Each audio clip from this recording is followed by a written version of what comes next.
First, I'm gonna turn this down. Anyways. Hey, okay, this is actually the real gap in between our marathon. No, it's not that poor audio gallery video with a shiny celestial reaction. No, that was terrible. No, it's actually something a little more personal. No, it's not a personal story with me. Sort of, a love-hate relationship with this game. What, if you couldn't tell what the game is by this music, and by the title, undoubtedly, we're taking a look at Cave Story. Well, your 15-year-old old indie game from the early 2000s. From the mid-2000s. You said 15. That's 2002. No, 2004. Yeah, 2004. It's 13 years old. Yeah, from the mid-2000s. Made by one guy.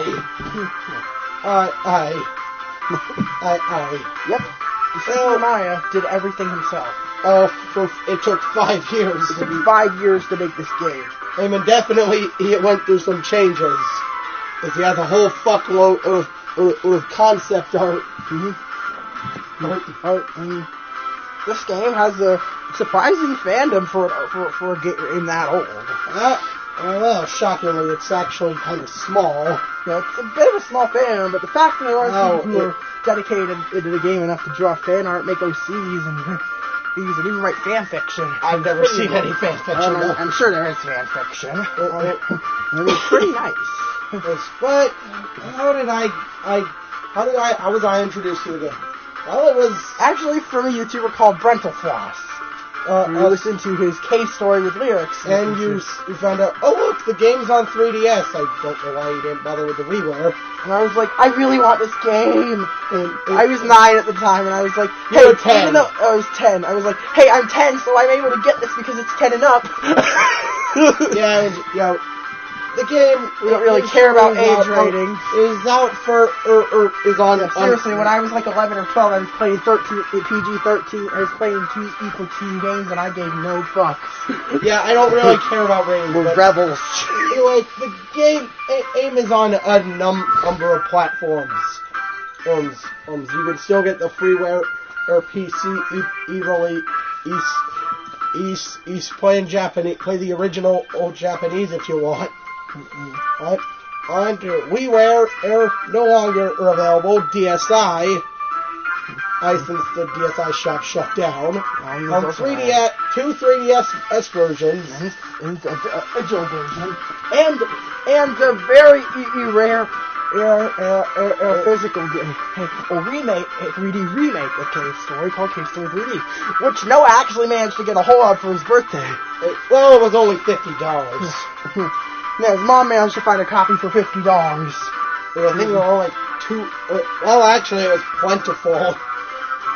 Just back when we found out about it, the only listing we found for it was like $90. Yeah. I guess it was just released then. No, it was 2013. Hi. So then, and even more recently, there's a version on Steam. I'll tell you about that soon enough. And a few months ago, a Nintendo Switch release. I didn't bother.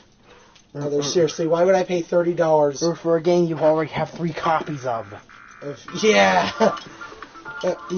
All it adds is a spike challenge. Yeah, according to Al. According to our cousin Austin. I know it has widescreen and weird graphical changes. It is. But alright, let's enough talk. Let's cut the shit. Okay. So where to begin? You start out with fuck me. The opening cutscene cutscenes that you cannot skip. where some green-haired dude is typing on a computer. Looking for someone named Sue. Oh, and then, okay, what the fuck? And then he talks about being hungry and how he might have to start eating cockroaches, I think. Okay, yeah, the start of the game is kind of and a little annoying if you're doing a replay. And considering how much the game stops you, considering how much the game stops you to give you story exposition. It doesn't.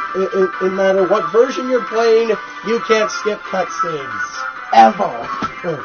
On first playthrough, this is perfectly fine if you're interested in the story, but on repeated playthroughs, it gets a little annoying. Yeah. So you wait. What the fuck am I doing?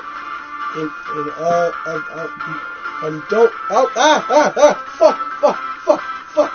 This is most likely what a first-time player would do. Walk around, not knowing how to, curious, it's for some reason not jumping, and then die. Because it's conveniently placed water. Water is dangerous. Seriously, you instantly die if you run out there. You don't just start losing health like you do in games like Mario. In games like Mario, 3D Mario. Games like 3D Mario, with the exception of 64. Yeah. Where the air and health meter were the same, and therefore you can refill all your health by going to the top of the water, which made no sense. Either way, that's a weird comparison, but alright, you go through. Ow! Why is this cave so hazardous? We just started the game. And yeah, this is a first timer that has no clue on what you're supposed to do. No. Okay, did I just have a piece? Did I just steal that guy? Did I just steal that sleeping old man's gun? Okay, look, I got my health upgraded. Cool. Yes. Okay.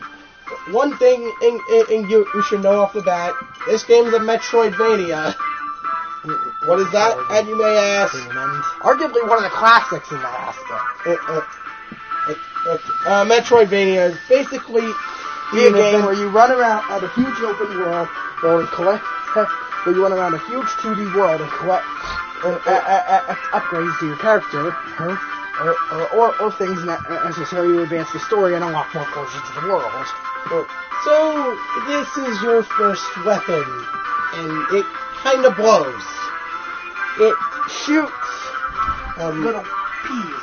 It shoots tiny little skinny lasers that do barely any damage to anything. But once it's wait, did I just collect some Doritos? Oh, now it's firing two little lasers. And then whoa, that's a big laser. Cool. Oh, that's actually killing things really fast. Yes. Oh, ow. Oh, wait, what? I downgraded. Wait, what? I downgraded? Yeah, that's kind of the end of the weapon's gimmick. Right. If you get hit too much, you lose a level on your weapon and have to collect more experience. Thankfully, an item later on in the game. Aim half the amount of experience you lose. Yeah, I hit an item about halfway through the game. Aim half the amount of experience you lose. We'll explain how to get some more obscure things. Killer door! What the fuck, a door over the eye? Oh, what the fuck, that door is an eye! Okay, after shooting the door and leave, you fall on your face. You fall on your face in front of a bunch of bunny people and scare them off. What? Okay then. And do some digging. Look around. And then you find out that they're looking at they keep bringing up a Sue person. Who the fuck? And here you can pick up. Okay, don't bother with this. The maps. This is the map system. It's completely worthless. It's unless you're playing in 3D, in the 3D version. Yeah. And why do you think it would be something that's automatic? Yeah. No, you have to painfully stop off what you're doing, select the map, and then you can use it. Mm-hmm. It's kind of ridiculous. It's kind of stupid. Mm-hmm. Then if after collecting another health container, or if you want. You explore the village a little, collect at the keepsake. Stalker take it away from you, and then you go into the shed, and there's a little, and the sea, you jerk, calls you a jerk, and starts running up to you with a stick. You can die. Also, if you die to her attack, which does 1 damage and takes her out as well, then you get an achievement called Toroko Wins. Yeah. You get some explanation, and you hear about some doctor that kills these people, that kidnaps and does something horrible to these people, and then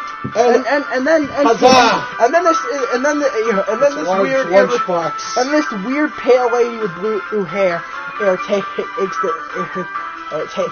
Toroko away. Yeah. And leaving you to fight this lunchbox or toaster or lunchbox soap bar called Balrog. Let's just say we used to be in this game when we were really little, and I called Balrog a barlog. I said it's a mechanical hybrid between a bar of soap, a toaster, and a lunchbox. Why would anyone combine those things? I can understand a toaster and a lunchbox, but why would you combine a bar of soap with it too? What the fuck? Okay, but either way, you can actually ignore this fight altogether. Really? Yeah. Remember, if you say no, he just leaves and you get some experience. Oh, yeah, you get more experience for beating him up, though. Yeah, either way, your first boss fight, even if you do decide to fight him, he's really easy.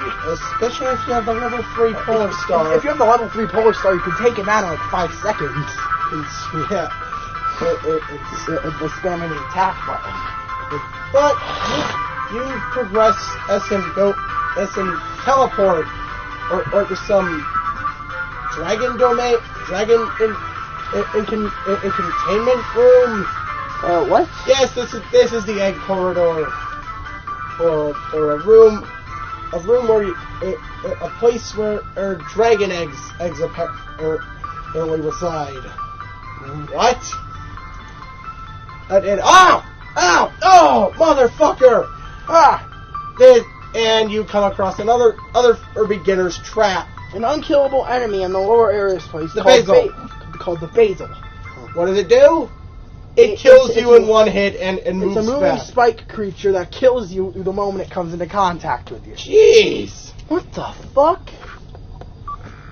Also, I'm pretty sure on easy mode it does half the damage, so in the... No, it still kills you on easy mode. Oh, I'm pretty sure in the 3E version you can get enough health that you barely survive it. I've tried. Either way, this thing, and doesn't help that there's a life capsule here, so you have to brave the Basil, and as soon as it turns around, just follow it, and then jump up with a life capsule. For those of you wondering. And then run back to safety. And no, for those of you wondering, there is no dash button. Yep, there's no way of increased movement until later in the game. Until later in the game, and that's only if you get a certain item. Get a certain better version of an item that most people won't know about and will probably get the worst version. Wait, what? We're doing a video. Okay, I'm doing a video.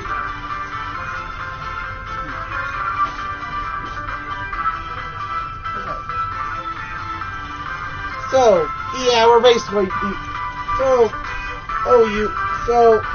you make it doing... What the fuck?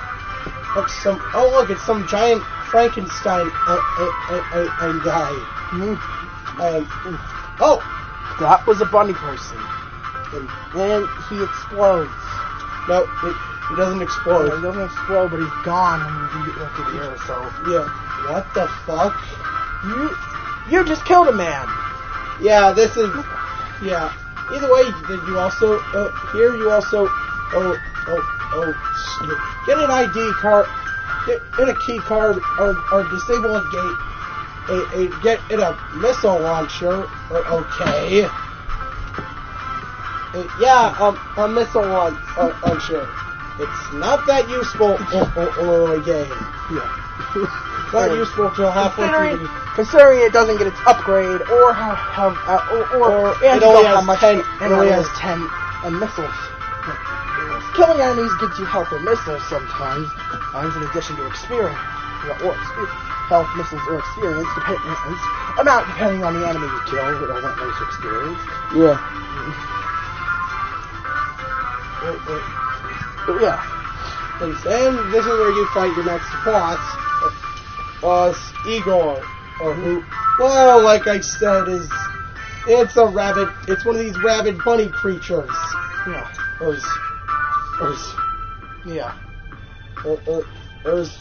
Is really easy. Probably even easier than Balrog. And then you say sure, he has more health, but his attack pattern is super predictable. You just jump over it, or his punches. You just jump over his easily. And when he shows his energy balls, you can just shoot shoot the energy balls and they disintegrate. Wow. And also he does jump. Well, his jump is very low, and when he punches, you can jump over him to get to the other side of the arena. Wow. Yeah. And then you say, you see that see someone, and who, if you say, so the answer to, did you save me? What did you say? She gets embarrassed. It's because she says that you definitely didn't save her. Bullshit. I don't know how that works. This character right here. Here is Sue. The person that Toroko kept mentioning, Toroko and King, the sword wielding, and this weird man, and the weird man, and at the start of the game was mentioned, and kept talking about. And says an interesting thing. You aren't from here. Here. The letters on your hat don't clearly show. That is actually a nice reference. Because the concept art. In the concept art, your hat shows the name Curly Brace.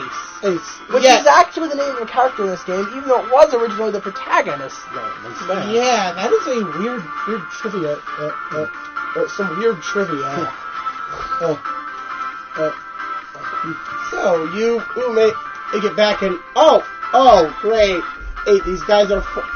great, these people also accuse others. For doing things they didn't do. They're under the impression that Sue is the cause of all their problems, that if they give her away, this doctor person, then and all their problems will go away. What? Because apparently Sue came with this doctor person. Yeah, apparently these guys, apparently he's not that intelligent. Yeah, because this guy is totally being honest. He'll leave you alone if you give him this person. He totally won't go on to enslave your entire race and turn you guys into mindless monsters. Yeah, that's right. And then you have to go through one of the most agonizing sight in areas in the game. Mm-hmm. Grass Town. Yes, that's its original name. Yeah. Or the Bushlands. And what is it? Why do I say it's so mind-numbing? Well, after regaining a man and key, you then enter this. He then tells you, go find my friend, also this guy he's named Santa. And he gives you the fireball. I guess that's a nice Christmas gift.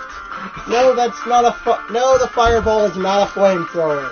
It literally shoots fireballs. It bounce. This is lowest level. It's not very good, but if you upgrade it, this thing's amazing. Use it. It's this thing's amazing. This thing's really amazing for ground-based enemies. And even though it can't really do much for aerial enemies. And when it comes to ground-based enemies, this and the next area have a lot of those. So you're going to be using the fireball a lot. Oh yeah, didn't we say we'd go over these great weapons? Yeah. Speaking of which, these two are currently... but we're still going to rate these weapons. So we'll rate the Polar Star first. Well... At its first level, it's not very good. Unless it's at its max level, it's a bad weapon. Kind of bland. Sure, it does shoot directly, so it's good for sharpshooting. So it's good for hitting in targets at an okay range. And then that later game, it gets heavily outclassed. By other weapons. And this will mainly show in an upcoming area. But as for now, what's your rating for the I'll give it a 6. I'll give it an 8. It's boring, but practical. Oh. Next up, your missile launcher. This thing... Early game, it's decent. And it can shave bosses' health bars, but you don't have a lot of ammo. And since unlike other weapons, this one doesn't recharge. This one doesn't refill automatically. Mm-hmm. You got to do that grinding yourself. Mm-hmm. Also, the designs of the missiles can change depending on what version you're playing. Mm-hmm. They can be actual fucking missiles. What an actual missile would look like.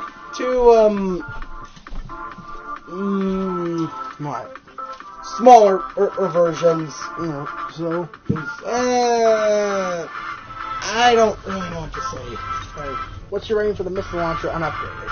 I'd still give it a 6. I'll give it a 9. Okay. It's not perfect, but it is limited, but it does dish out quite a bit of damage early game.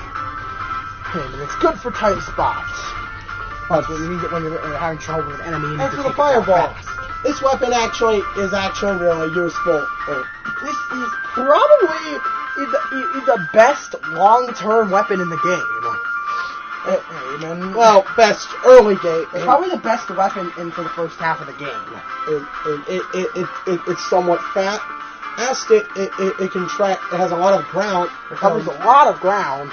And it's useful against a lot of bosses. There's quite a few bosses, and does quite a lot of damage too.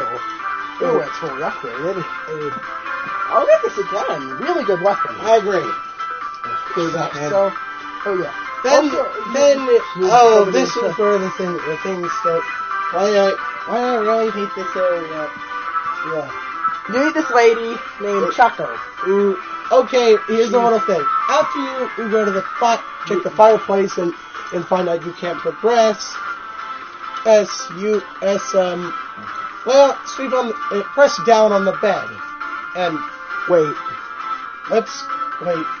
why is she in the bed after you just got out of it? Lipstick. Oh! Did you just have sex with a bunny?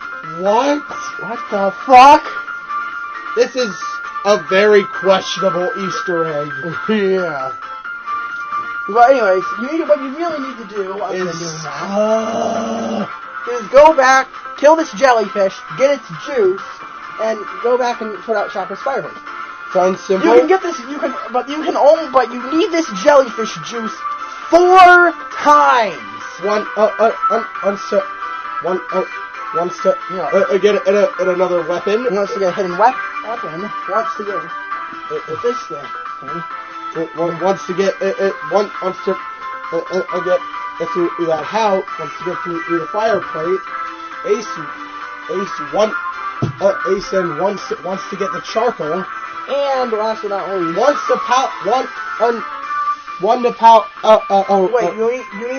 you need to use it 4 times. Yeah.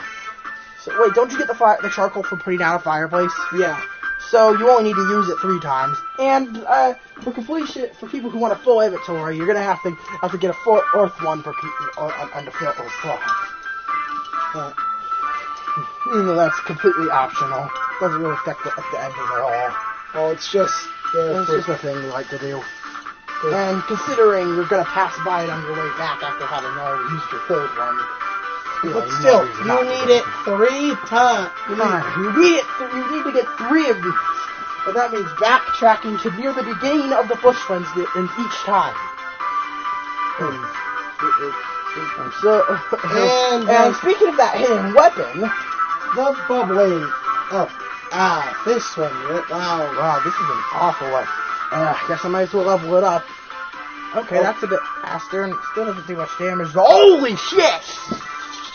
Okay, I take back everything I said about this thing. The Void works as a shield, believe it or not. Yeah, there's these bubble. It summons bubble. At its first level, you just fire a singular tiny bubble in front of you that does 1 damage. Yeah, not very useful. Level 2, it fires a barrage of these things, a little better. And then it surrounds you with bubbles that slowly pop as you release the fire button. You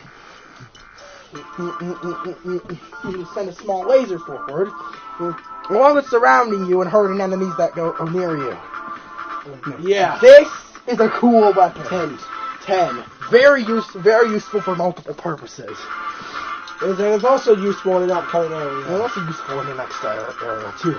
So then you run into Kool-Aid, Mr. Kool-Aid.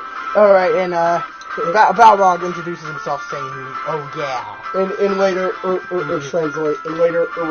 It's even though in an unofficial translation it's known as Huzzah. Yeah.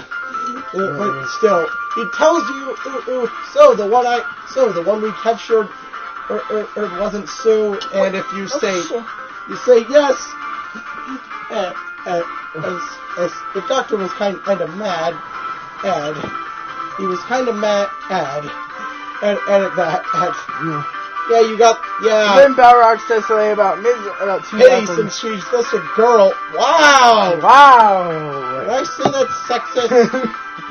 Kind of. That's kind of. Please, Balrog. That's kind of sexist. So either way, well, this fight can definitely put up a fight.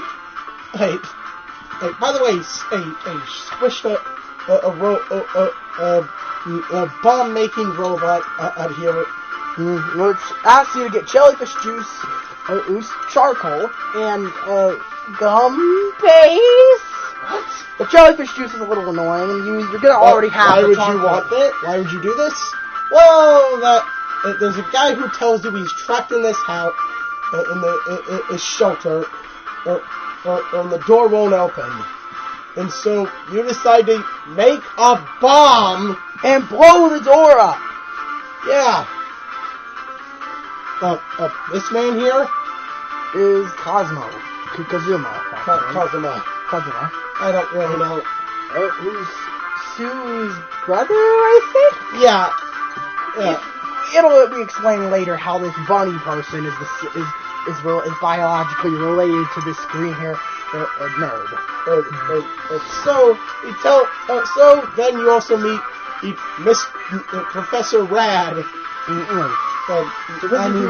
He has an old man obsessed with pyrotechnics that has a motorcycle. Yeah.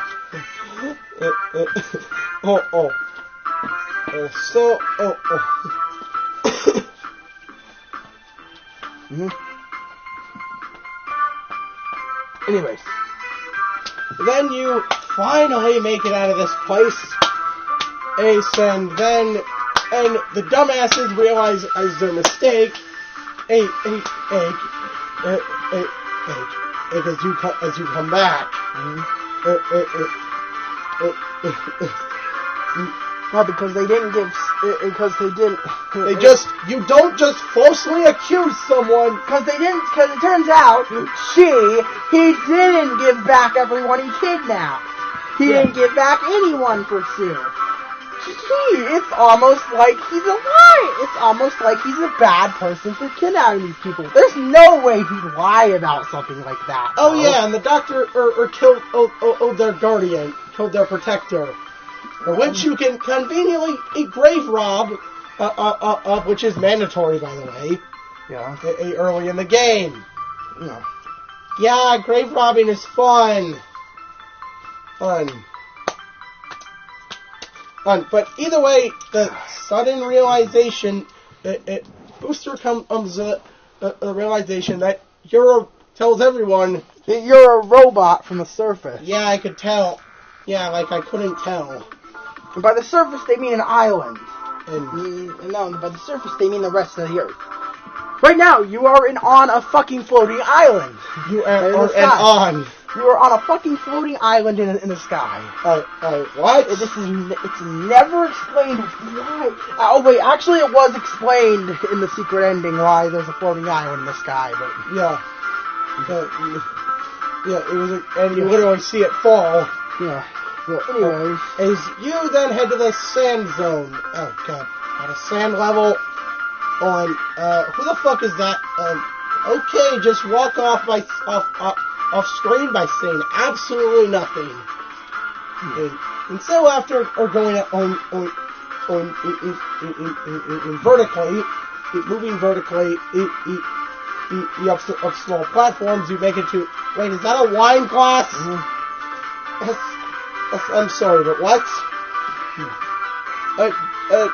That's normal. That's not what rest areas look like. Like in the game. And they usually have a save disc over them. No, that's a fucking wine glass. Presumably this used to be a bar. And then when you enter, whoa! More false accusation. Curly comes in and decides you're here to kill her adoptive children, who help you fight her. By the way, no, she doesn't tell her children to hide. She makes her children slap you in the face. Slap this assumed murderer this assumed murderer with a laser gun in the face repeatedly. What? Yeah, amazing mother. Hey there, Mr. Killing Machine. Yes, this character here is Curly Brave. Your original, the original name for the protagonist, which was later repurposed for this character. You can ask to no. She asks if you want to trade your Polar Star for her machine gun. Let's go over that briefly. Don't go for this. Oh, sure, it's useful for this in the upcoming area. If you don't, it'll bite you in the ass later, and you won't be able to later half. Because you won't be able to get the best weapon in the game. And the last few areas will be a bitch. Specifically, the hidden area for the secret ending. The last cave can also be a total. The last cave is also horrible with this. So, okay, what is it? What are its attributes? Well, it can. Fires off a ton of bullets. It's really fast. And you can. And you have fly. You have pushback. I forget what it's called. It's called recoil. Yeah, recoil. You have recoil for shooting it, and that pushes you back. And by proxy, can propel you in the air. Yes. How does that? If that makes. I don't know how that makes any sense. The science combined with an item you get later in the game, and if you do decide to make the difficult decision, aside from a certain upgrade later in the game, this allows you to. This can allow you to get a ton of vertical distance. However, like I said, it will bite you in the ass for making this choice. Yeah. Another weapon in the next area will bite you in the ass too. Oof, you did it. Jeez, there seems to be a lot of choices is to get items that are a really bad idea to get because they bite you in the ass later. But rating for the machine gun. Your rating? I'll give it a 7. I'll give it a 7 too. It's a decent weapon, but it's definitely way outclassed as it prevents you from getting the best weapon in the game. Well, we'll talk about that. Well, there's also another weapon that does that, but we'll go over that soon too. So, either way, assuming you don't trade and go into this house, then, alright, use your map and, yeah. You go into this small house, notice that there's a shaft here, a secret. And then you... Oh, what? You get Curly's panties. Okay, hey, you can go, you can go having sex with bunnies and now panty rape. You can have, bestiality and cave story, encouraging bestiality and panty ratings. It's 2004. Yeah, wonderful. No, seriously, these items are absolutely useless and are just there to show that you did something. I don't really know. Oh God. Also, in other versions, this is what unlocks the secret a new mode. called Curly Story, where you play, everything's the exact same, except you play as And Curly. some additional dialogue. Also, there's some additional dialogue, since Curly actually dies. And doesn't shut up. Yes, it's canonically acknowledged that your canon character is a mute, except for one instance in Curly Story, which had a lot of people playing the game very confused as to why this character suddenly talked just to reveal his name, which we will get to soon. Well, the next 20 minutes or so. Yeah. Then. Just say the most then you go. Then you have to fight another boss. This thing, Omega, is really easy if you have the fireball at level 3. And by the way, he fucks with you. He's saying, you want to take me on, and then, oh, never mind. You gotta fight a giant Trapinch comes out of nowhere. And also this thing can be known as the Sand Guardian. I'm the Sand Guardian, Guardian of the Sand. The sighting quivers before him! Fuck you! I had to. This thing is easy. This thing is really easy, though. Also, if you decide to pick up a dog by talking to one of kids, it's there. Yeah, you can bring it to this old lady. Jacob, who will tell you more about of the island, and give you a life pot. This slowly restores all of your health. You're gonna want to save this for a point later in the game. You can only get 2. If you're not going for the true ending, you could. This is your only one. Yeah. So, what? What? The dog doesn't appear to give you another one if you don't go for the true ending. Yeah. Huh. Anyways, so then you got another fetch quest. Mm-hmm. Find 5 dogs and go all the way back. Because of course. And by the time you reach your 5th one, she got ambushed and the dogs ran away. Mm-hmm. And he's like, yeah, you still go into the warehouse and so this is that doctor that everyone talked about. What the fuck? Where's some artifact? Where's some ancient artifact known as the demon in crown? Mm-hmm. Where is it? Goes. It is driven with a mad lust for power, but becomes able to basically becomes a demigod. Yeah, and the doctor succeeds in getting the red flower. What are these things? He demonstrates. If a Mimiga eats them, they go insane. They become a mindless, bloodthirsty killing machine, and then slowly die. They slowly die. Oh my god! Right. And then also, if you kill you're encouraged to put them out of their misery by killing them in this one. He decides to demonstrate it by feeding Toriko, by having Balrog force feed Toriko. Eat it! And keeping my Balrog is facing backwards, or the Unir's crotch area. Wrong character. Misery. Eat it! Yeah. I thought Balrog was holding her down. Yeah, he was. Yeah, it was Balrog. Eat it! Eat it! Jesus. Jesus. And then, King comes in, but he's too late. Toriko had already ingested some red flower. And then, I will kill you!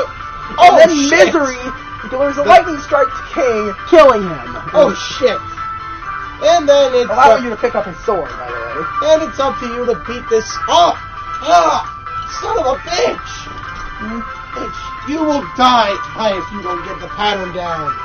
This boss is really difficult. And arguably considered the halfway boss of the game. Also, for some reason, the regular boss encounter theme is playing. Mm-hmm. Not Eyes of Fire. Well, even though that would definitely fit better.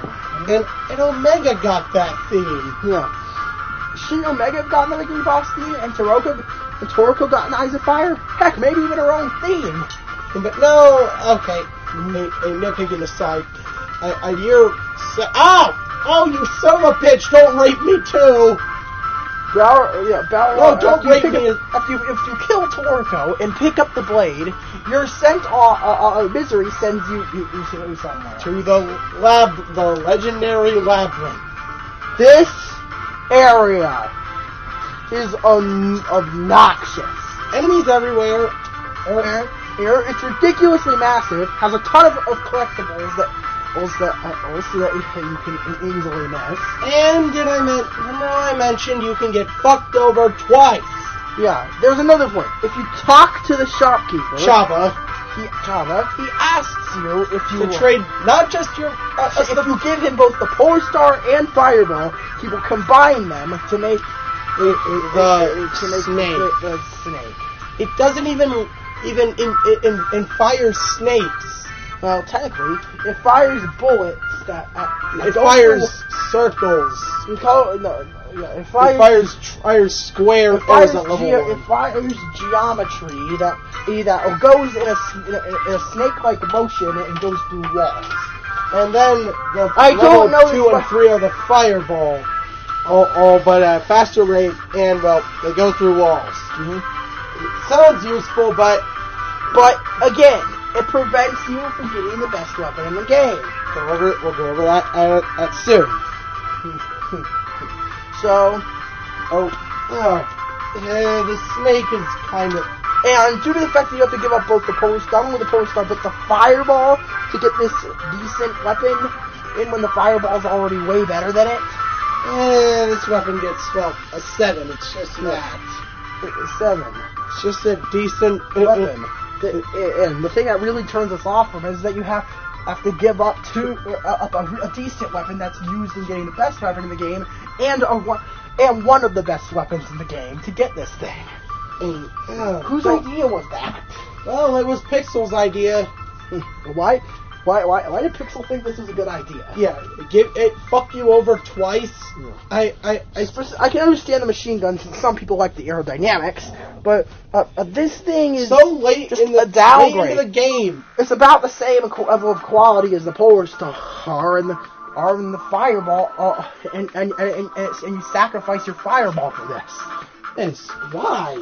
The only real benefit is that it goes through walls. And then you fight Oh, well, giant tank, okay. No. Alright, so you go to the clinic and what the fuck? Who is this? That's Balrog. No. Shadow Balrog, I think. Actually, he's called Pooh Black. I'm sorry for being immature. He's literally called Pooh Black. Wow. Black's spelled normally, but it's not spelled P-O-O, it's spelled P-U-U. Why was he named Pooh Black? Don't question it. Best not to question why this thing looks like a Balrog. Actually, this was originally Balrog's beta design. Yeah. And Pixel decided, hey, I need a boss for this place. He said, I need a boss here. I was gonna put a boss here, and I can't think of a boss that can fit this. I mean, wait, what if I use Balrog's beta design? Yeah, this actually fits decent. That's a weird leftover. That's a weird thing to do. Anyway, you give the cure to the doctor here. Who gives it to Curly? And then, fuck! Yeah. Then you fight Monster X. But first, there's a hidden item here that I mentioned. The arms barrier. Now, you might see that there's a little alcove, like a dent in the wall. Oh, and if you jump at the peak of this critter's jump and take damage from it to bounce yourself into this area. Shoot the block, and then shoot the blocks in your way, and you get it's the top area. Into a hidden room with the arms barrier. What? Okay, it's actually really useful. And you know what else is really useful? This thing, the thing I just mentioned. The blade? Yep. We forgot to go over this. This thing it starts out really useless. It starts out okay. It does decent damage, but its range is god awful. Well, when you upgrade it, and it's spammable and has decent range. It has really good range. And then it just destroys large groups of enemies. Unfortunately, now, level 2 and 3 are both good in their own aspect. Level 2, you get a lot of range and escapability. With level 3, you can take out a lot of enemies within a small area. Yeah. And unfortunately, this is the only area where it can shine. Right, since the later areas, it's just the enemy placement isn't really designed with it in mind. And it's obsolete. Yeah, so by the time you get your next weapon. So, but anyways, as for now, the blade is a really good weapon. 10. Yeah. So, Monster X is a moving tank with wheels that can deal tons of damage. 10 damage. It's enemies spawning everywhere, and bullets flying all over the place. So, also, you can only hit it sometimes. You have to destroy its 4 weak points before hitting its main point, which reveals that it's a cat. Yeah, when you defeat it, a giant cat comes up. An orange and white cat pops out of the exploding machine and falls off screen. You'll never see this cat again. This is never explained, and this cat doesn't show up anywhere else. Not even in the credits. Not even in the credits. Not as a cameo anywhere. It's just never seen again. Never mentioned again. It's just kind of Monster X just comes out of nowhere. Seriously, why does this thing exist? I guess it's like the Minotaur for this labyrinth. Oof. But still, that doesn't really make sense. Oh no. Oh fuck. Look, he just fell on the hard ground. Oh fuck, the professor just fell. Gotta go check up. If you talk to him, he gives you the booster, or 0.8, which you never have time to finish. And then he explodes. What? And then, okay, that shouldn't sound so bad. What? Wait, and also if you do this, you can't get at the best end. Yeah, So you're gonna have to make a pixel-perfect jump where there's a red spot on the ground. And to get on the jump over this gap. Also, you can't heal yourself. Also, dickishly, the health monitor is dickishly the health monitor is placed below the platform you have to jump from. So if you decide to heal yourself, then you have to let Booster die to get back up. So you have to fight this rematch here with Balrog again. It is still kind of easy now that you have the level 3 blade. And he shoots off missiles and actually he decides to help you. He says never to speak of this. He was sent here against his will too. And then yeah. Yes. Your missiles were finally upgraded, and they do more damage, fire 3 at once at their max level, and they have a faster fire rate. Now this is a missile launcher. Do we even have to describe how badly this affects everything? 10. And then you make it to, lower some lifts and be sure to go over here and, a magic fucking rope. Okay. Just a weird note. As soon as you skip over Booster, there should be a rope. In the chamber, or out where the blast door, you have to go down and you have to go and interact with a sparkling area on the ground to get the tow rope. So anyway, for some reason this thing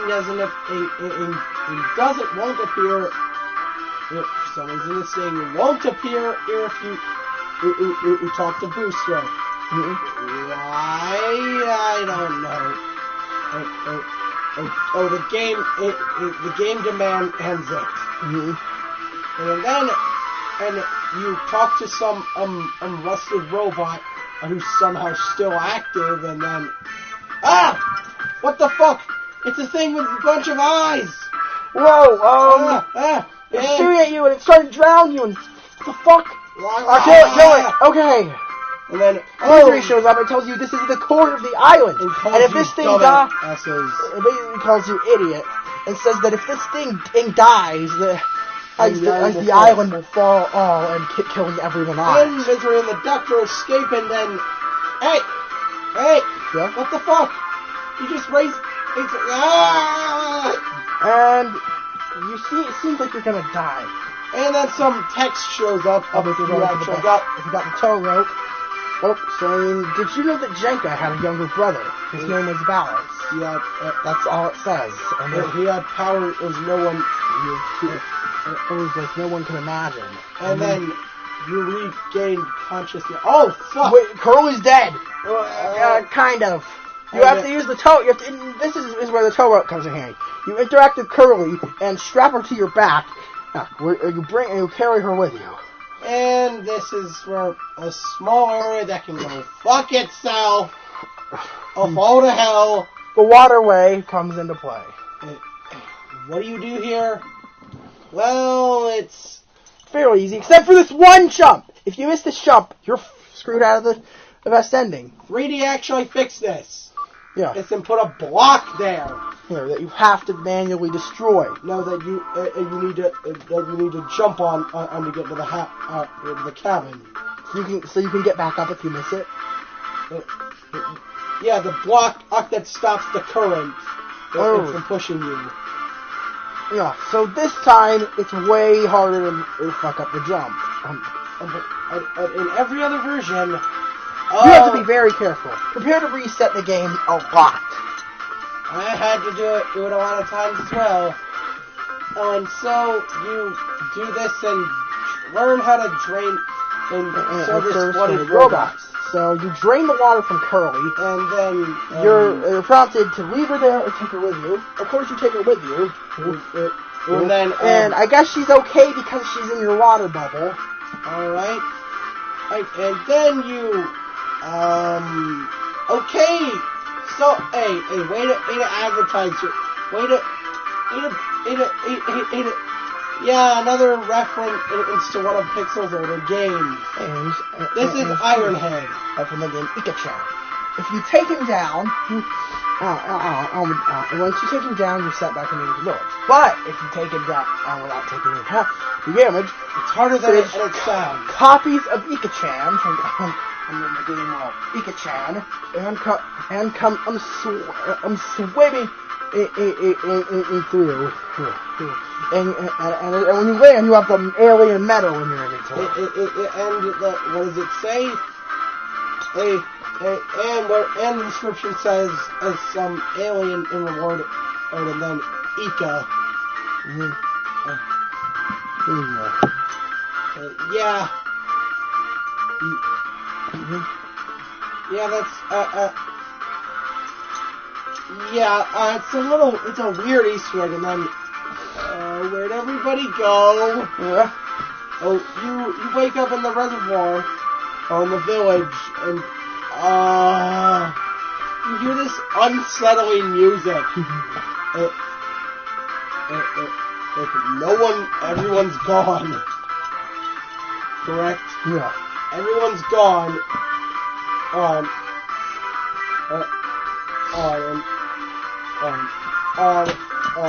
You are too late.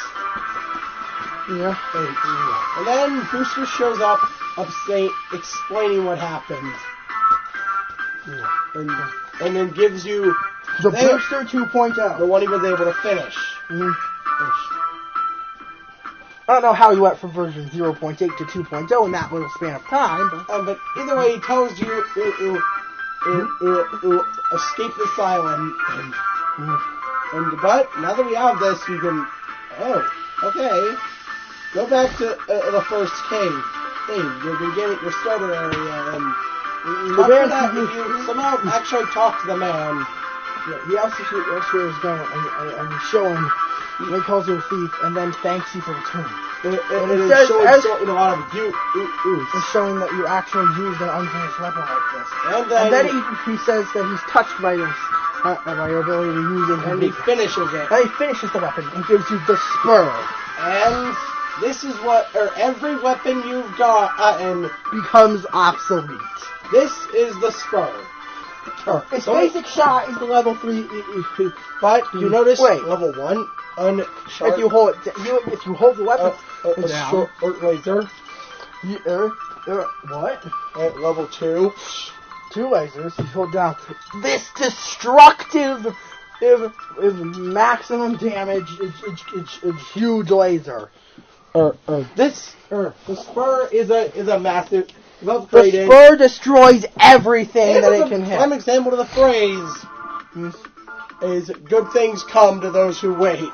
If you hold on to the polar star and return here, this is without a doubt the best weapon in the game. 10. And then if you actually go out of your way and go to the labyrinth shop, he says a thief broke in and he can't exchange weapon. Chapa said he can't exchange any weapons, but gives you a decoration, as he calls it. However, if you charge up the spur, it's a star, and if you exit the area, holy shit! There's now this permanent star around you that can damage to minimal damage, to small damage, with long range. Yeah, it's also a bit of a small shield. Those are part functions of shield for enemies to have 1 health or something.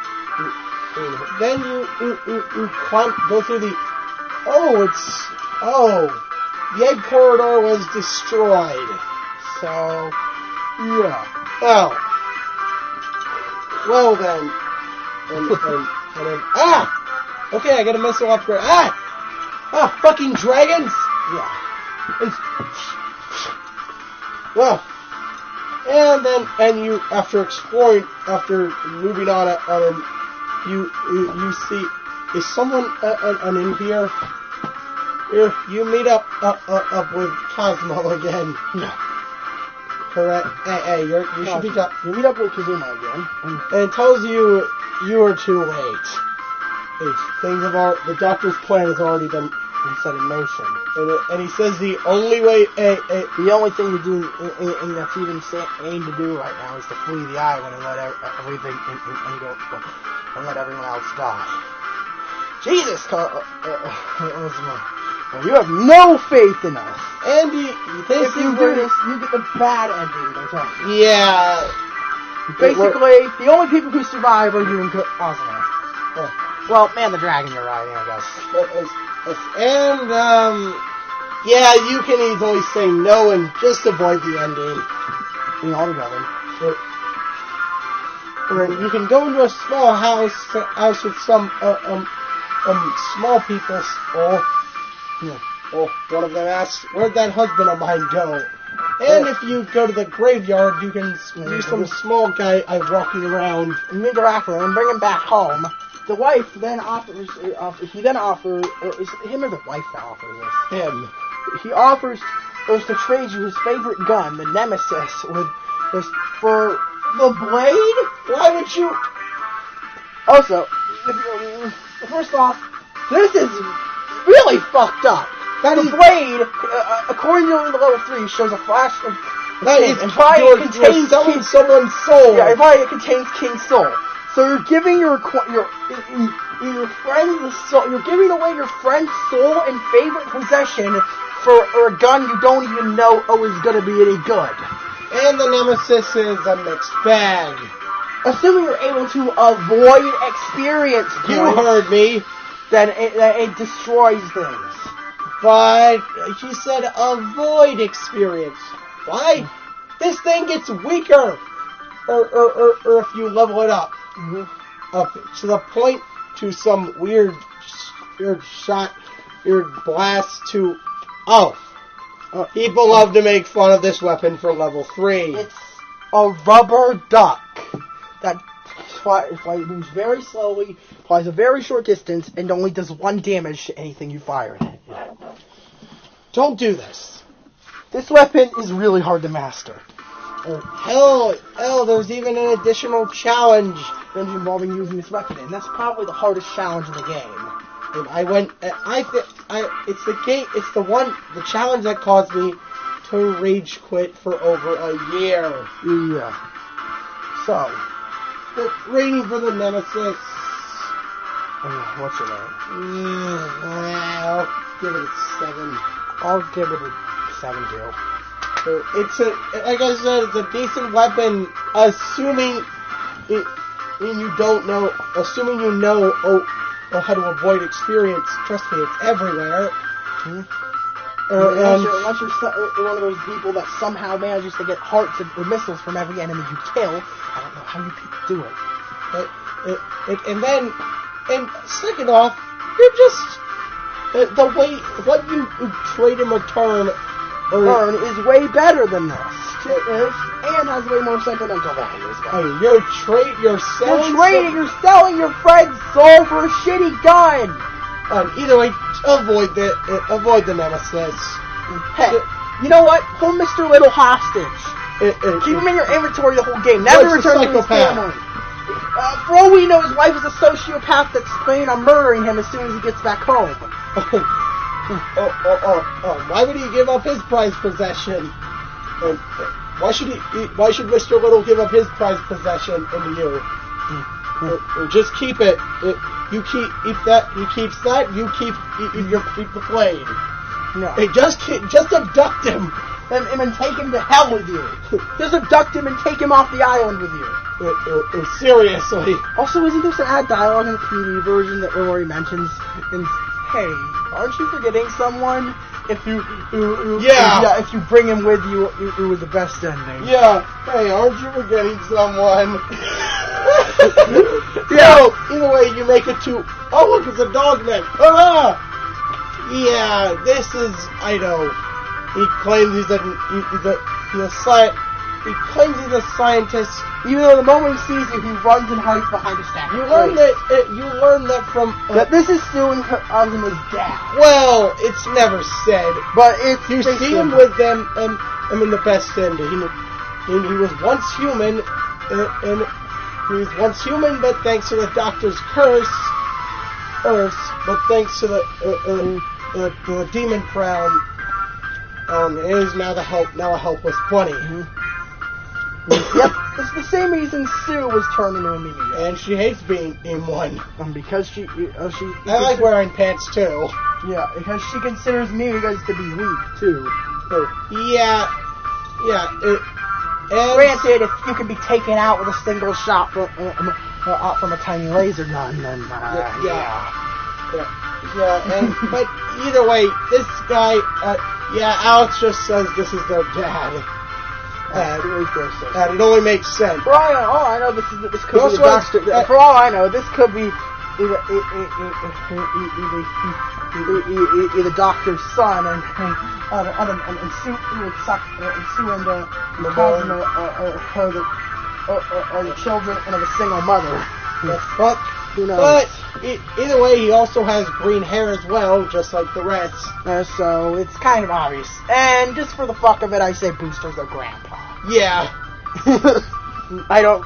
It says in the credits that Booster is a grandfather figure, or something I noticed. Mm-hmm. Okay, but either way, you meet their mother, but first you meet the fisherman, and from the village, and she gives you a teleporter key, and okay, time to get out. Ow! Oh, you got thrown in jail. Thankfully, there's an easy escape route after you pick up Sue's letter, which gives you talk to a Mahin, which gives you the letter containing the password. E-rots, E-fact. Okay. Literally cave story backwards. Okay, bring up this joke. No. So there's this inside joke of the main character asking what this means. Speaking of which, down if you go to the bottom corner of the plantation. Yes, the plantation, aka in history, he places white slave owners enslaved African American slaves. Yeah. You see Curly being taken care of by Cthulhu. No, not that Cthulhu. The residents of the island are called Cthulhu. Yeah, it doesn't make sense. And then if you interact with her, she just says, Who are you? And then Cthulhu explains. You need to go get a mushroom to feed her. She's Ma Pignon. Or Ma Pignon. Ma Pignon. A rare mushroom. You have to answer some stupid questions. Some stupid question about a badge. You find out you get scammed in. And boom! Boom! Boom! Oh! Boom! Take that, you piece of shit! And then you feed Ma Pignon. Oh, and then eat it! Eat it! After Curly eats the mushroom, she remembers and your name. Including your name, which is, quote, wait a minute. Curly Brace. Brackets. And, quote, very funny. Computer, a.k.a. a computer programming symbols. Oh, brackets. Brackets and quotes. Wow. Wow. Oh, very, very clever. Honestly, I love that name theme. And then after, you hear you're a huge plot dump, a huge story dump about what you were. You were a soldier from the surface. You were forced to kill, or to wipe out most of the minigas alongside your army members. Curly was different, and decided to protect. Curly was the leader of the army as well, but immediately decided to protect. Unfortunately, decided to protect the minigas. It was nearly scrapped. Yeah. As for you. Well, you decide when the doctor was killing him, because I think you got jealous of him and started to attack him. He probably damaged you. I don't remember that part. I don't remember much. And when you got the parrot, you're friendly now. Yeah, that's what memory loss does to someone. Also, apparently, quote used to be a genocidal maniac. Yeah, wonderful. Oh, and then you get the iron bond on if you talk to her again.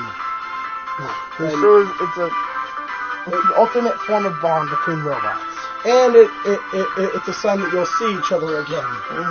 And after you form the fucking rocket and oh yeah, this part. You get the booster taken away from you, and you get the mask. Get a mask.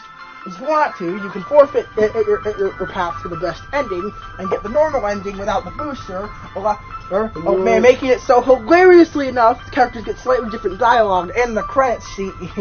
In the normal credits scene, you're shown wearing the Minigun mask. Don't do this. It's pointless. And all you get is a lousy achievement in the Steam version. It's really annoying to go through without the. And it's really annoying to go through this stuff without the booster.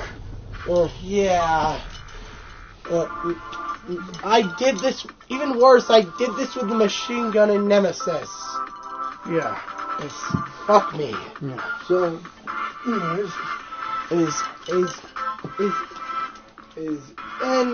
and you proceed on the final cave. Yeah. Well, that's what it is if you got the normal ending, and there's no boss here. Yeah, contrary to your belief. Yeah, if you got all the requirements for the best. You go to the last cave hidden.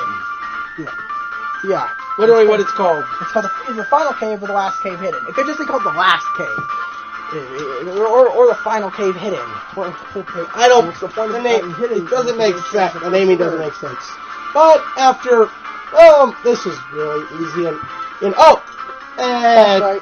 Well, it's over in like if you just keep the level 3 spur, it's over in it's over in 2 shots. Yeah, it's really easy. With reading this guy, you get a medal. Yeah, yay. Yeah. Also, this is one of 3 medals in the game. One from being scammed by Mapignon. One from getting the Ega Champ being Ironhead with no damage. And another for being this guy on your path to the best ending. And then, well, after killing off some presses. By the way, these things are dangerous. Yes, you want to know what? To kill you. Yeah, they're they're pillars that'll crush you if you walk under them. Yeah. This can easily be cheated with using the whimsical star. Kill these things. But then you make you get to the balcony. So, oh, look, it's Igor. And two of those one guys. Those rabbits. So you can go into a prefab house. Learn about Booster's journal. Over mentioned in two models. Photos of it. 2.0.88 and 2.0. He said where he says you need to live to see its completion. Alex actually thought there was a mentioning. Alex thought there was a mentioning of. No, I didn't. I just came up with the idea. Alex came up with the idea. We have an infinite booster. I don't know why, but I just saw some mod that added that. But that would be incredibly broken. Anyways, move on to probably the most frustrating section. One of the two most frustrating sections in the game. The boss rush. A boss rush. You have to fight. First, you have to fight Misery. Who's really easy. Then the Doctor, who is also really easy. Assuming you don't get hit by any of his attacks, which do way too much damage. Which, by the way, this guy has two phases. The first phase is arguably the more difficult phase. And then this one will be over in a matter of, in about a minute. The muscle. I'm pretty sure in the 3D version they made him a little more, or they gave him a little more longevity.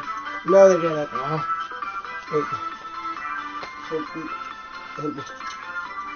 But either way, then you destroy the demon crown. And you go, and the Doctor disintegrates into red bubbles. And then oh no, not you again. The Misery says that she's willing to make a deal. If you leave the island and don't destroy the core, she'll let Sue live. Yeah, but if you take one step closer and threaten to take this entire island down, she's gonna kill off Sue right there. And actually says for a robot, you seem to have human emotions. And, yeah, you're self-aware. Basically. And so then, what the fuck? The Doctor's essence, and because he's somehow fused with this. It's artifact he found. Called the Red Crystal. He merged with it. No, he didn't find it. He said he made it from extracting the essence of the red flowers. So yeah, he merged. Then he inserted it in the demon crown and gave it its powers. And then he. Cheated death. And then, alright, let's get going. And then, fuck. Yeah. The Doctor uses this power. To corrupt Misery and Sue. And then the core itself. And you have to destroy the core along with probably incapacitating Misery. This fight can actually put up one. This can actually put up one hell of a fight. If it wasn't for Misery. Why? Misery spawns enemies. Enemies that are easy to avoid and have a frequent health drop rate. Yeah. You can basically just sit there and grind health. Basically, you're going to want to take out Sue, since she can be kind of annoying. Misery actually mainly helps you. By letting you get more health back. It's unintentional. It may be unintentional. But yeah. Try to keep Misery alive for the health. You destroy the undead core, or regardless of if you kill them or not. Neither of them actually. If you take them out. I guess Misery probably ends up dying in the normal ending. But if you take them out and... Oh shit, the place is collapsing. So you're going for the normal ending. You have to go. Just jump off the side. Don't jump too far. No, don't. Make sure to jump far enough not to die. Yeah. If you don't jump far enough, you get a game over, and it says you were never seen or heard of again. Yeah. That's basically what happens if you fall from the sky. Yeah. So. Yes, you can die after this tedious boss rush if you don't jump far, if you fuck up your jump. Yikes. Wow. Yeah.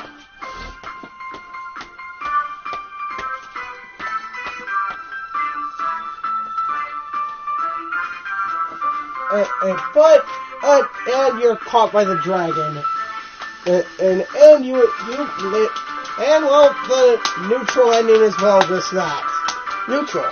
The only thing is, everybody on the island dies except, but the only thing better than the normal ending is... What the fuck?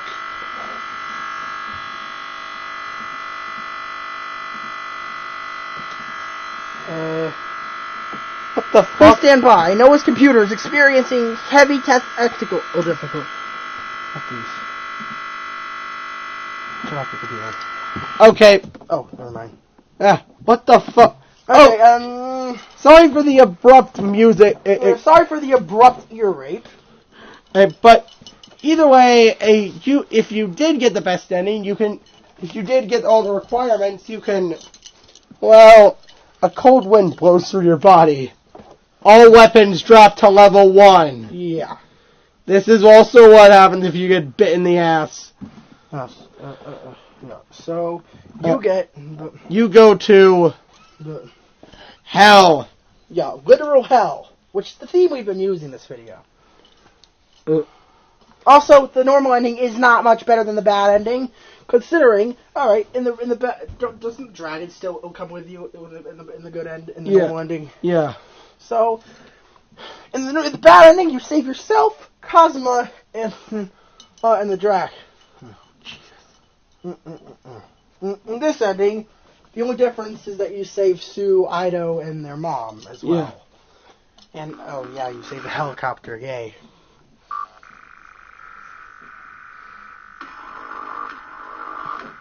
I'm gonna reset my computer.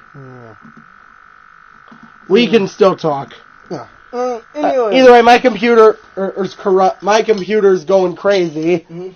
So, and then if you read this sign, welcome to hell. Yeah. And also, and on the way through this tedious area, you're getting an explanation. And on who this Balos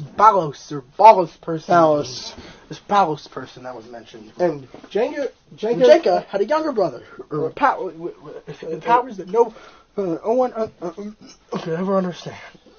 And however, he used his powers to help the citizens of the kingdom. However, in fact, people liked him more than their own king.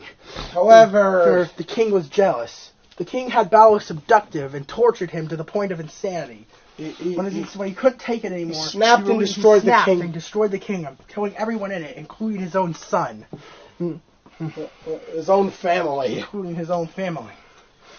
The only survivors were his sister, and his niece. And even worse, even before he was sent into hell. He created the demon crown. Oh, do you want to know why? Because Misery made him do it. Yeah, more power. Misery is his niece, by the way. Yeah. Yeah. It's acknowledged that Misery is Jenka's daughter, and and therefore Balos' is niece. Also, do you want to know what's disturbingly implied? What? As Balrog calls Jenka his aunt. Yeah. And that means that Balrog is Balos' son, which they say he killed. So that means they killed his son, resurrected him to be a slave to the demon crown out in a robot body, and nobody ever cared about that. Yeah, no one ever cared. Jesus. And then you also, okay, why is Curly here? This is never explained. It's never explained why Curly's here. It's never explained. According to apparently the Iron Bond. But how'd she get here? Did Misery send her here? I don't know. What the fuck just happened? And also, in the 3DS version, if you do a little well-known glitch, open your menu, exit the game, and load up another file, go to Yamashita Farm, exit the file. I'll go back to the prefab house. Your inventory will still be open. If you interact with the bed, you'll get the beast you said thing. Something weird. A cold present. Quote. How did you get the beast fang? Mm-hmm. Yes. What is the beast fang? It's a scrap. It's a cut item. It's an unused item that you can somehow get via this method. It does absolutely nothing, but correct. Yeah, but it's cool, I guess. And the description says, "How did you even get this?" My question exactly. Yeah, it's a weird item. It's useless. It's just there as an Easter egg. Hey, at least it had nothing. Presumably, it was going to be the reward for being the red ogre, or instead of the medal. That's just speculation. But then you fight Satan himself. No, not really. You fight Balos. Or as you used to call him, the devil himself. Yeah, Balos is hell bent on destroying you. You can kill me, or I'll kill you. Yeah. And this boss has 4 phases. Well, technically 3. The third phase. He has 4. Or the 4th phase can be cheated. In his first phase, he's in his regular form. Orman is really easy. The second phase just don't get stuck by it. I am. You're gonna wanna get in. You're gonna wanna shoot it in his eyes. And also Balos becomes a literal ball. Yeah. Yeah. Mm-hmm.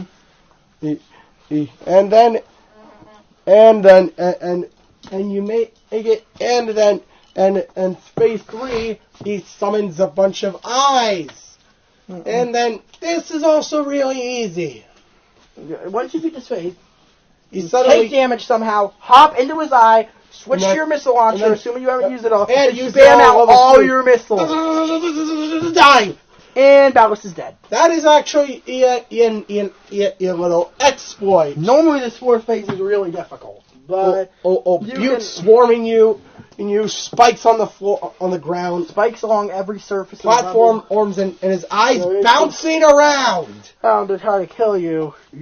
Apparently, his eyes have a mind of their own, or at least he can control a lot of. He's a great multitasker. You're easily able to. Yeah, it's unless you're willing to go the hard way. Just this final boss is kind of disappointing. You literally went through one of the hardest stage in the game, and this guy, while he has a challenge if you don't know his attack pattern, he's not all that difficult compared to the boss rush. The undead core was hard. The boss rush was harder because, well, you didn't get any health refill aside from the first 2 bosses, or at the start of the 3rd boss. The only way you could possibly die is by not having enough health by the time you make it. Yeah. It's recommended to try to get a ton of health when you go. By the way, did I mention in the Bloodstained Sanctuary has no save points? Yeah. So you have to beat this thing start to finish, fighting the boss heavy press as well. Oh, make sure you don't die from that. Yeah, when you beat it, it falls down, breaking the floor. Make sure you're not directly under it, or that's insta-death. And then you gotta do it all over again. So yeah.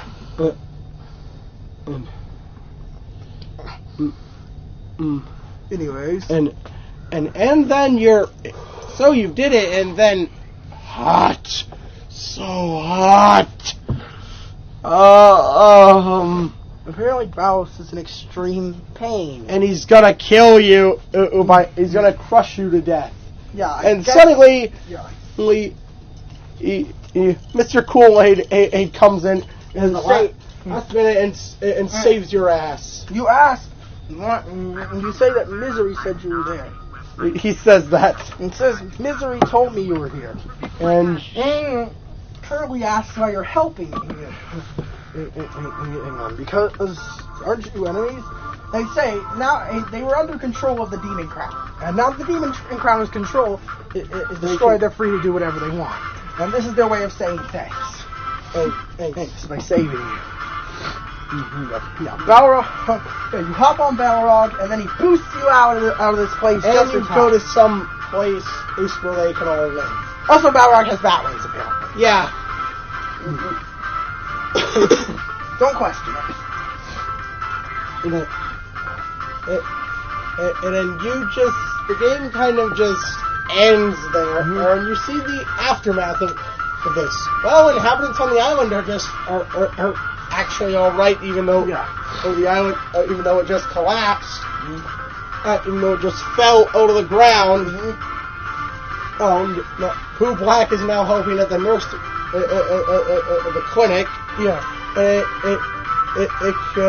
Sue and Nido will get their forms back, only accidentally sneezing and turning back into an idiot. Well, I didn't know that was an effect. I didn't know that you could just sneeze and turn into a bunny. But you also get to see Jenko with her puppies, and then Booster comes in. And then it fades in. Basically, Booster and Jenko are a thing now. What? And then you see one of them, another shot show of Misery staring at on the balcony, looking at the camera. And apparently you, Curly, and Balrog go up to find a new home. This is the best thing. It saves everyone on the island. Well, and with the exception of Igor, with the exception of four unnamed niggas, Igor, or Sue, King, the Doctor, and Balor. King and the Doctor and Balor. Damn it! You said Sue. Yeah, the Doctor and not Sue. Torko. Other than that, everyone else survived. The game kind of ends like that. You don't even get to see where you landed. It just ends with you whistling and everyone else shows up. So that was Cave Story. Well, why did I tell you that I rage quit for over a year? Well, I bought the game on Steam back in April, last April. Well, because I wanted to have a better experience instead of a small all-screen DS. Yeah. Listen, then I challenged myself to get all the achievements. It was a living hell. Yeah. There's so many things. Actually, I think this is where we should segue into some extra things. Yeah. We should segue. There are a lot of extra modes you can do. Specifically, the 3DS eShop release, there's 4 modes of note. Well, Plus has the machine gun challenge. Yeah, there's 7 modes that I can remember off the top of my head. There's the machine gun challenge, the Nemesis challenge, and the Wind Fortress, which is actually a scrap plot mechanic, where there's this machine that's cloning Curly, and apparently she'll die if she's cloned too much. And then taking out the naked clones. And then the machine says, wait, you didn't invite, says something about being invited into a party. What? Yeah, that's what it was. Yeah. You forgot to invite me. Yeah, no wonder why this was scrapped. Makes no sense in any context. Plus this area is way too fucking hard. Given how, especially the beginning areas. Spikes everywhere. very precise movements with the booster, and failure to do so will result in you falling to your death. Thank God they give you the spur here. Thank God they give you a spur here. What weapons do you get? The spur, the missile launcher? The spur and the blade, that's it. The spur and the blade, no missile launcher? Yeah. You just get the spur and the blade here. And then, assuming you got the 290 counter, which I think did nothing in the original. It's just in the outer wall, there's a hidden room you can enter to get this, and there's a treasure chest. Someone said, and it says writing saying, show me your best. I'll be waiting for you. Basically, if you go to the... You'll notice that it'll activate whenever you start a challenge mode. Or showing your best time. Another thing that Alex really likes is that boss rush mode. Alex is a sucker for boss rush mode. Yeah, I don't know why I like boss rushes so much. But you can't honestly explain it. I guess it's just the thrill of taking on the game's toughest enemies using a gauntlet. Here you're actually restored in between fights. You can restore in between fights that you normally get to heal in between. For example, in the fights between in the final 4 fights, counting Dallas and the final 5 fights, counting Dallas and the heavy press, there's no points to restore. Yeah. The last point you get to restore is before fighting Misery. Yeah. And by the way, you only get 1 life pot here. No, you don't. Wait, you don't?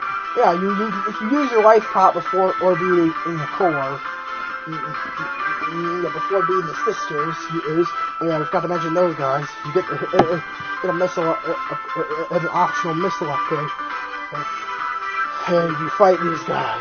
Very easy.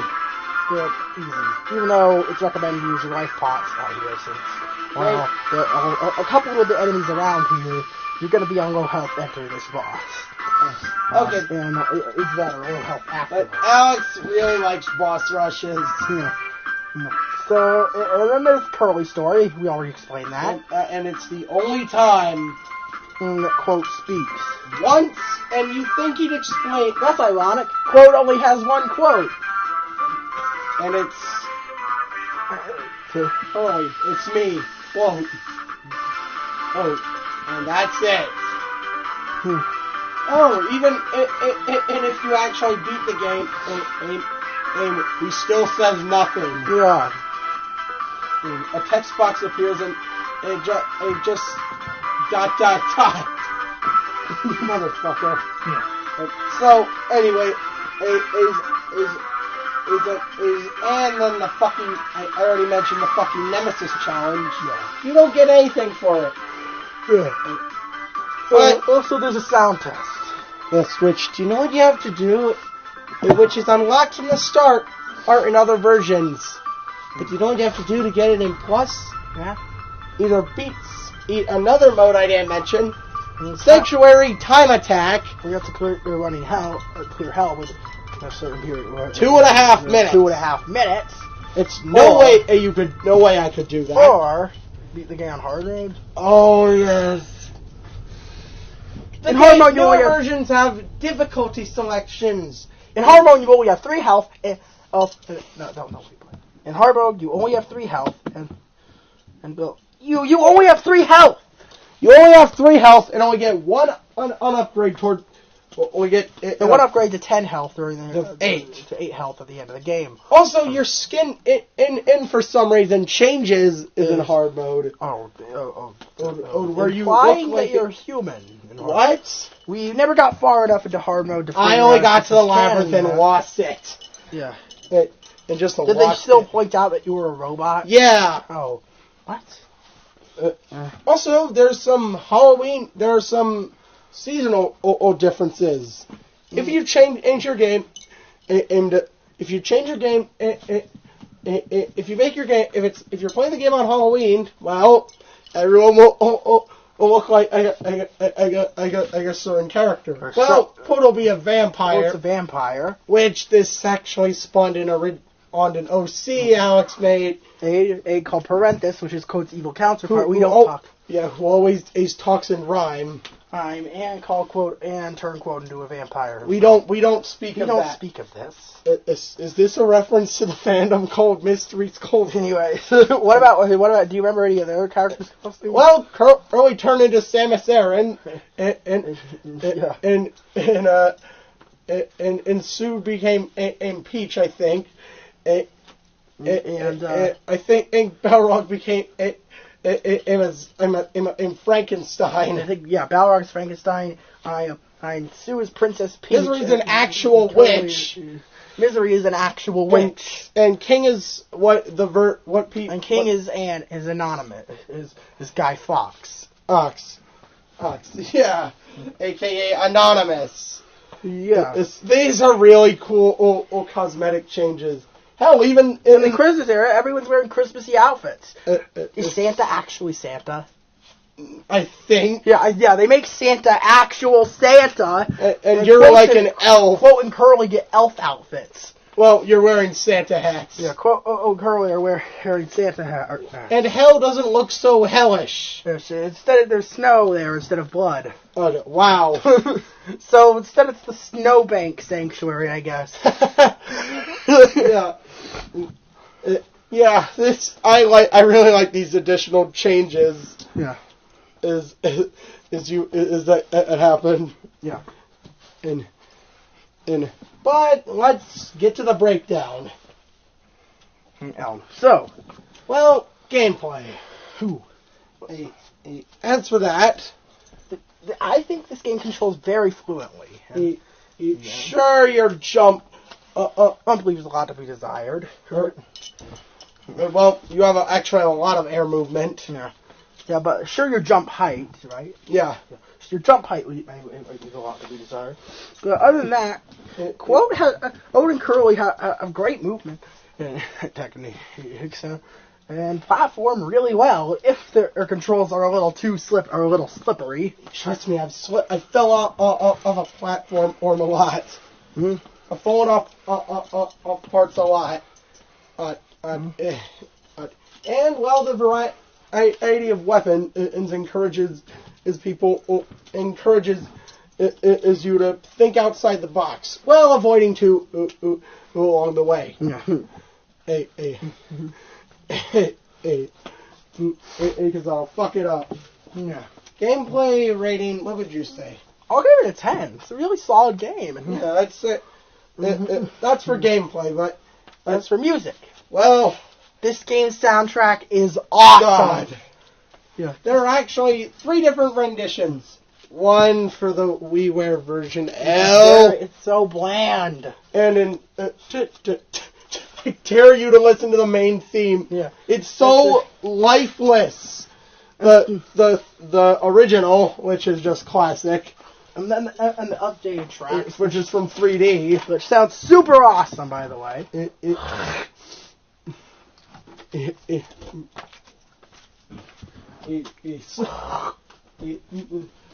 So, yeah, soundtrack-wise, the game... It gives a 10. Now, should we include fairness here? Do you wanna? Yeah, I'd go right ahead. Oh? Fairness. Oh, fuck. A lot of...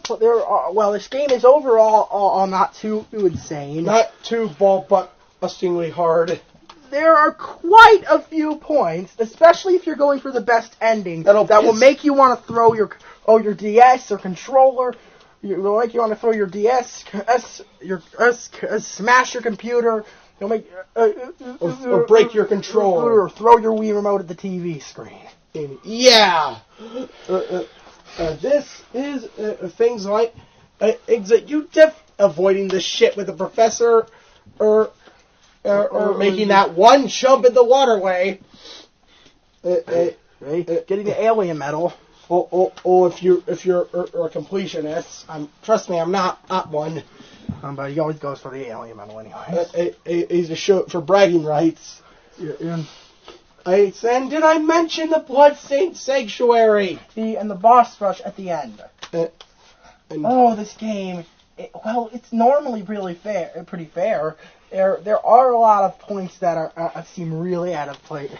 Seem so difficult they belong in a way different. They belong in another game entirely. No, I am not going to say they belong in Dark Souls. You just did. Fuck. I was trying to say that they don't. Yeah. Anyways. But fairness, I'd say gets that an 8. Same here. So overall, the game's tallying up the scores. Or that gives us 28, which divided by 3 is a 9 point. Yeah, which gives you a 9.3. A 9.3. Yeah, a 9.3. A solid game that you should definitely try. It's on numerous platforms. Mm-hmm. Or don't be afraid. If you can go play the game multiple times if you want to. Yeah. God for God's sake, I did. Mm-hmm. What version? And it really depends. Do you want an easier or yet kind of lacking in extras as experience, like the 3DS version, the 3D remake, a more complete eat option, and basically the console versions. Which, by the way, they're only on Nintendo consoles, mm-hmm. which is very weird. Mm-hmm.